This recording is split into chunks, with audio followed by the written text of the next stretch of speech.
Hey, what's up, everybody, and welcome to the first ever video for my new YouTube scenario.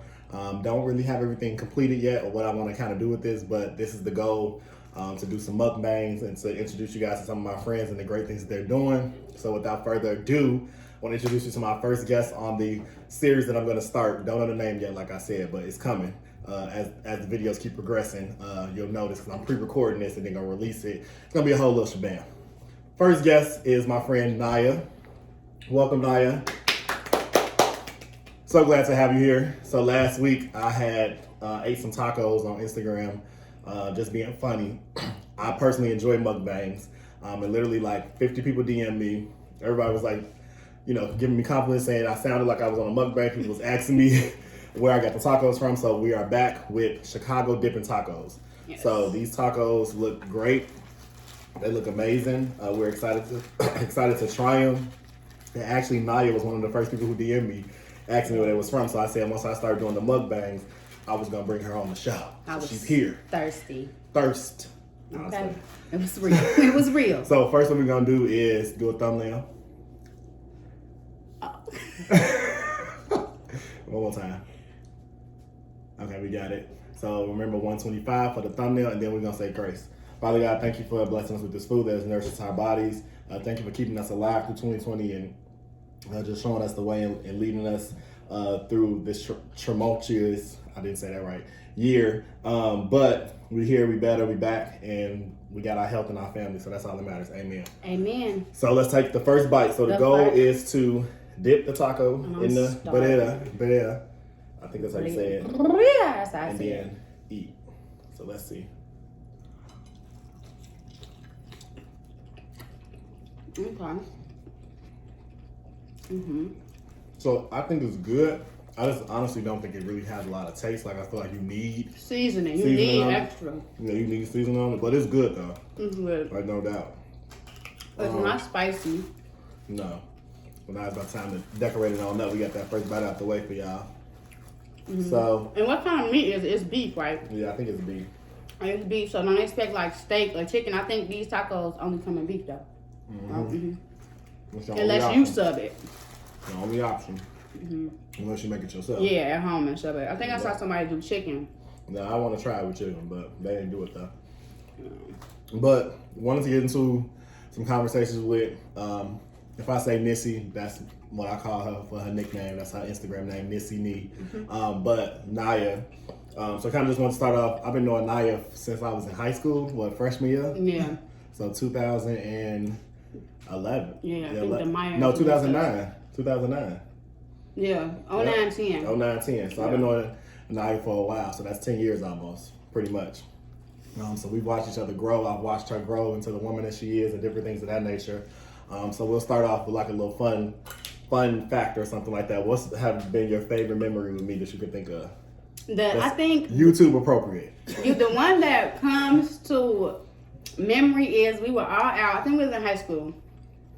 We were all out just driving, having a good time.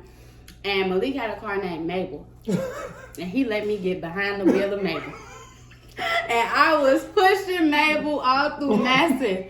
And Tim, I got pulled from behind the wheel because I think I was going so fast and went over a hump that everybody in the car literally was like, boom. And Malik was like, oh, no, get up out of here. You got to go. Basically, get up out the car.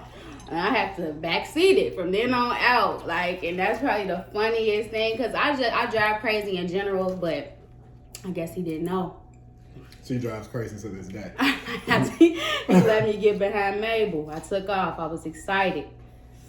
So yeah, I'm real serious about my cars. So yeah, you don't play about the cars.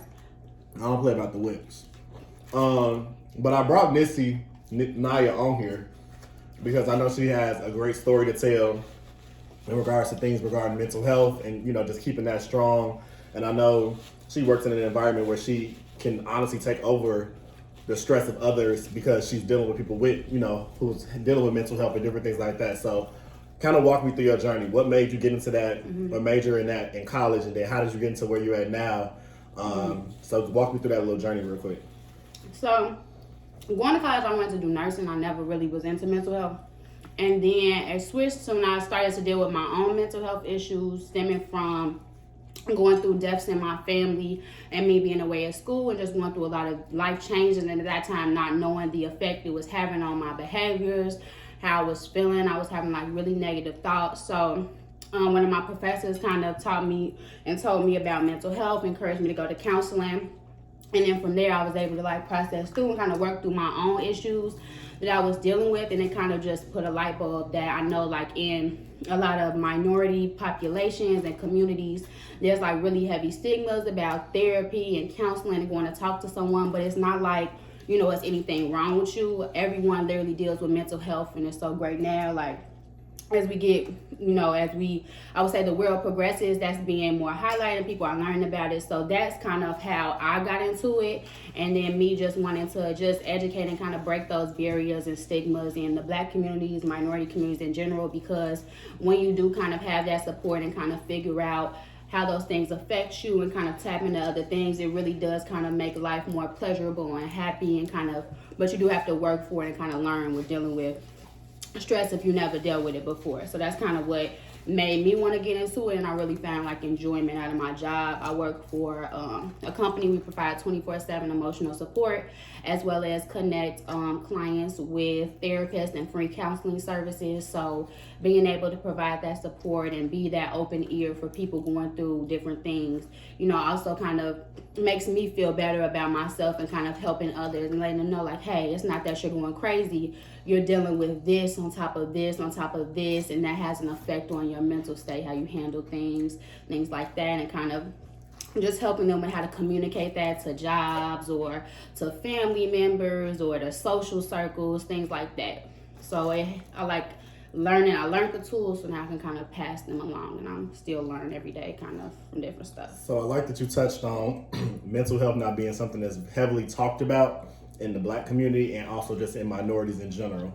So I know it's something that I struggled with, and I, you know, sought out help and, you know, tried to fix those triggers and fix those different things about me. But I got a good question for you. What's some advice you'll give to somebody who's scared to go? Because, you know, you got a lot of people who they want to do better. You know, we might have friends like me and you, but we might have our friend Jonathan who like, I don't want to go, you know. So what's some advice you'll give to somebody who is scared about going? I want to say you want to do it when you're ready. Like, if you kind of know, it's not like I would say don't think of it as if they're going to prescribe you something, as if they're going to tell you you're doing this wrong. They're going to judge you. Counseling literally should be a safe zone. It should feel like you're able to talk to someone. They're able to kind of help you place certain things or kind of understand how things are affecting you. It should definitely feel like a safe zone. So don't look at it as, I would say, a major step. Kind of just look like as if you're going to vent and figure out what's going on with you. Don't kind of think like, oh, I'm depressed and I'm crazy and I just don't want somebody to tell me I'm doing this wrong. Counseling isn't someone telling you what you're doing wrong. It isn't someone telling you what you shouldn't do or what you should do. Is literally someone that should help you kind of verbalize how you're feeling, kind of point you in the right direction that fits best with what you want and what works best for you. So, you know, don't think of it as a scary thing. Just think of it as something that you're doing for you, per se. Not because others want you to do it for you. And that's when I feel like you'll be receptive. So I want to just give you, you know, a pat on your back and some props, because Naya has worked throughout the entire pandemic, so you can only imagine the type of people who she's dealt with and the type of scenarios and cases she's dealt with. So for her to be able to, you know, work through the entire pandemic, you know, God bless that, but also be able to take care of people and give them the resources and, you know, comfort them during this time, the time of need of when this world was going, you know, crazy. I think it deserves a pat on the back, because that can weigh down on her as well. Okay. So, and I know, you know, everybody has their own demons and their own battles that they fight, you know, quietly. But if nobody has told you thank you, your boss, anybody else, thank you. We appreciate you, Nissy, for, you know, doing stuff like that, because that's not easy. Yeah, and it's never something like, if you are going through something, everyone doesn't have to know if you don't want them to know. Yeah, because I don't want people in my business like that. It's nothing that they have to know. If you are comfortable you can let people know, like me personally, like with the pandemic and like you stated, dealing with and listening to all the people and being supportive, it does and sometimes be draining. So like me personally, I got back into therapy just to help me as we transition, into the new year. I'm about to have another major life change as far as getting kicked off my insurance because I'm grown. And, I moved out during the pandemic on my own. So, this shouldn't feel like you're feeling anything, you're doing anything wrong. If you need some extra help, just like if you were sick, you would go to a medical doctor. If you don't know how to deal with stress and you're sad or you're angry, you should go to your therapist. It's always there for you. Listen, because I honestly wish I would have listened because I started back during the pandemic.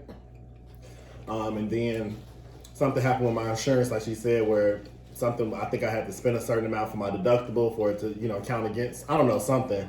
And they told me I would have to pay out of pocket, so I stopped. But I should just, cut back on the Tito's or cut back on other things to make sure my mental was good. Because I went through a time during the pandemic where I fell into a depression and I, didn't want to do anything. And I was stuck in a room in the middle of the day in the dark.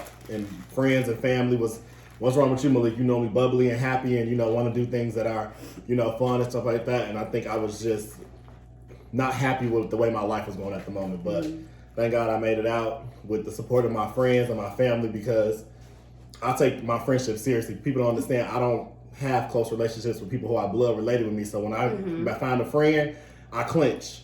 And I'm 10 years plus. I mean, me and Nissy, we ain't never got into it about nothing serious. It might be some fun stuff that, we might be drinking the Tito's and slice shade, come out. a little slice stuff, but like I consider her like another form of my sister. Like whatever she going through, I'm gonna help her through. Whatever I'm going through, I know she got my back. So that's how I look at my friends. And you're gonna see that through this series of the people I bring on here. They all doing great things. I want to bring people on here and share light and bring some positivity and different things like that, as well as showcase some great Chicago businesses. This food is really good, but we're talking at the same time, but it's really good. You see, Nissy just went crazy once I started talking. I'm dressing it. But I want her to wipe her hands off because during this pandemic, my good sister, Nissy, Naya, she came out with a business. Okay. Not many people could do stuff like that and, have that mental capacity. We both did businesses. I let mine go down the drain a little bit, but Nissy came out with a business. A business is gonna make her money as soon as she get where she needs to be and get her marketing and do all the stuff she needs to do. But I want her to give y'all a little glimpse and a little backstory on where this business became from and where it's gonna go. Because we speak in greatness and we speak in prosperity and future and money and exposure to this business. Yes, so I started a press-on nail business. So if you don't know what press-on are, they're like the nails that you apply yourself. They're full coverage nail tips rather than just a half tip where you go into the nail and they put the acrylic and design it. And I basically wanted, I got the idea to start doing it because I hated going to the nail shop. It's not something that I personally enjoy doing as a female. So when I kind of looked into like doing my own nails and when the nail shops closed during the pandemic, I kind of started wearing press-ons, but I was so limited. And they were like so basic and I like to do a lot.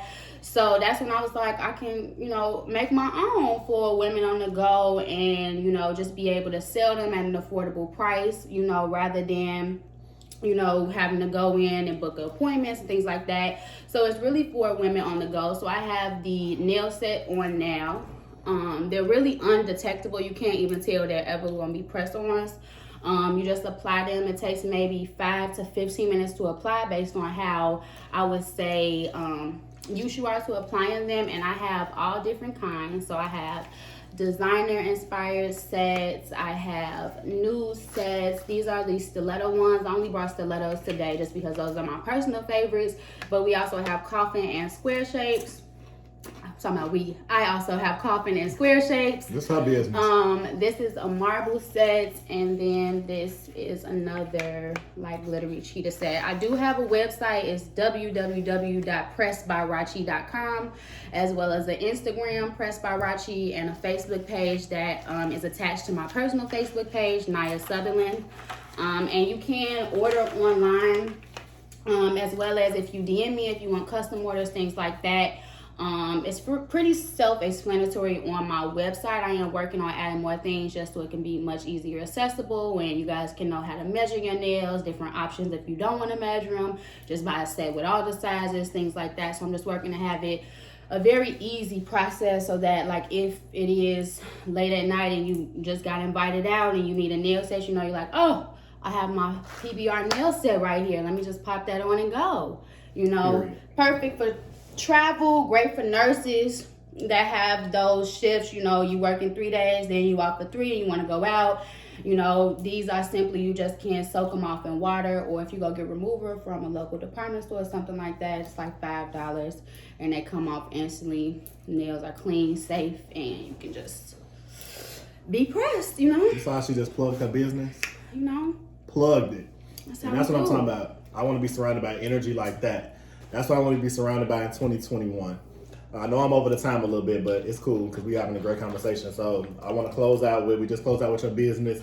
We closed out with different things like that.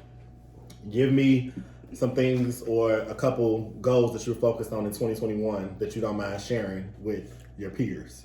My main goal is I want to really launch my business full-fledged to the point where I'm making money in my sleep. I know everybody's heard about that saying. So that's kind of taken off and it's kind of successful. And then me personally, I also just want to do some personal growth, with myself. I would say I used to be 0 to 1,000. Maybe I'm 0 to 100 outside of work. I'm trying to be 0 to 25. So I'm trying to get around that range. But you know how you're going to fix that growth? Fix that error? You in therapy. Yeah, see, I took this. You gotta do the work. She can't come to me about all her problems. She gotta go talk to somebody else. Non-biased. Yeah. So that was that. I had a session today. I felt really. You feel lighter. I personally feel lighter. So those some of my goals. How about you? What's some of your goals? Was you expecting me to ask you? No, I wasn't. I think my main goal for 2021. I'm very right now career driven. So I want to finish my master's in May. I want to get another certification for my career, hopefully before the end of 2021. And then my goal is to hopefully continue to develop and grow within my career. So I'm mostly career focused next year. That's my main goals. I really don't have nothing else. I mean, of course I want to be a better person and go to the gym and work out, but great person. Those are personal. Those gonna happen if I don't have a long day at work and I want to go to the gym. Mm-hmm. But stuff like that, I'm very serious about my business and stuff like that. So that's something I'm definitely focused on next year. But other than that, I appreciate you for coming. Actually, I'm proud of Nissy. Thank you. I see the change, I see the growth, I see the development. I can't wait to see where the business go. I can't support it because I don't wear nails, but I got a lot of female friends who wear nails. My mom, my aunties, my cousins. I'm definitely going to share the business. We're going to share it on the Facebook. It's going to be in all the description where you can go check her out, check out her Instagram, check out everything she got going on. Because we want to support what? Black business. Black businesses. Black businesses. So with that being said, thank y'all for tuning into the first episode. Went over a little bit, but we was having some great dialogue. So hopefully y'all stay tuned in. Like, comment, and subscribe. And check out the next video coming next week. All right, see y'all. Bye-bye.